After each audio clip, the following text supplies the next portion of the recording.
Today, we're diving into a small but powerful concept that could save you thousands over time, the Latte Factor. Hey everyone, welcome back to my channel. I'm Tanya, and if you're new here, my mission is to help you take control of your money with practical advice and simple tools. We've all heard it. It's just $5. No big deal, right? Well, that's where we're wrong. This common mindset, as harmless as it seems, can quietly sabotage your long-term wealth. David Bach coined the term Latte Factor to describe those small, unconscious spending habits, like grabbing a daily coffee, eating out regularly, or even those sneaky ATM fees. Let's explore why these seemingly small expenses really do matter. Here's the kicker. It's not about the $5 you spend today. It's about what that $5 could become over time if it were invested. When you add up these small, repetitive expenses over the course of 10 or 20 years, it can result in a staggering amount of lost potential wealth. Now, let's get into the numbers. I want to show you how the Latte Factor actually works using this nifty tool, the Latte Factor calculator. You can find the link to it in the description down below. All right, let's go.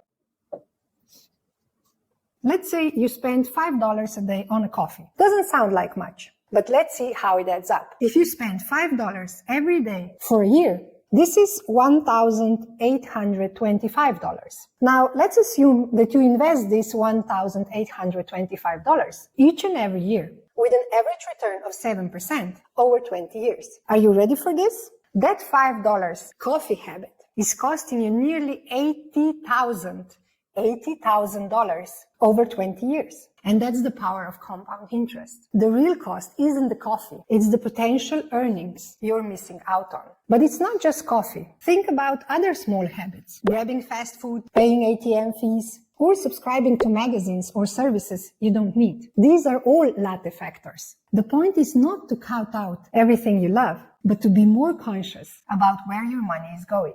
Now, before you think I'm telling you to give up your daily coffee fix, don't worry. That's not what the Latte Factor is about. The goal is to make smarter decisions with your money. For example, instead of spending these $5 every day in a coffee shop, you could consider brewing your favorite coffee at home for less than half of the cost and still enjoy that morning ritual.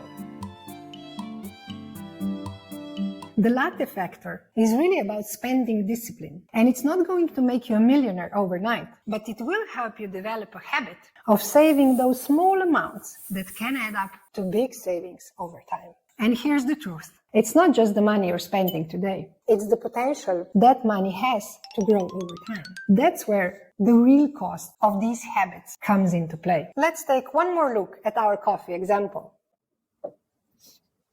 Over the 20 years, that $5 a day isn't just $36,500. It's closer to $80,000 because you factor in what it could have earned if invested. That's the foregone interest. And this is the surprising essence behind the Latte Factor. So what can you do today? Start by identifying your own Latte Factors. Maybe it's the daily coffee, but it could also be some other things. Subscription services, ATM fees, or even buying name brand products instead of generics. Once you've pinpointed a few, use the Latte Factor calculator to see how much it's really costing you in the long run. Oh, I forgot to mention, if it's your first time here on my channel, I'm Tanya, and I'm here to help you make better financial decisions, one smart move at a time. With over 15 years of experience in the financial industry and a CFA, I've seen firsthand how the little things add up. That's why my goal is to provide you with simple, practical tools like this Latte Factor calculator to help you take control of your finances and build long-term wealth. Before I say goodbye, if you found this video helpful, give it a thumbs up and share it with anyone who might find it useful as well. And don't forget to try out the Latte Factor calculator yourself. You might be surprised by what you'll learn. I'm cheering for you. Bye-bye.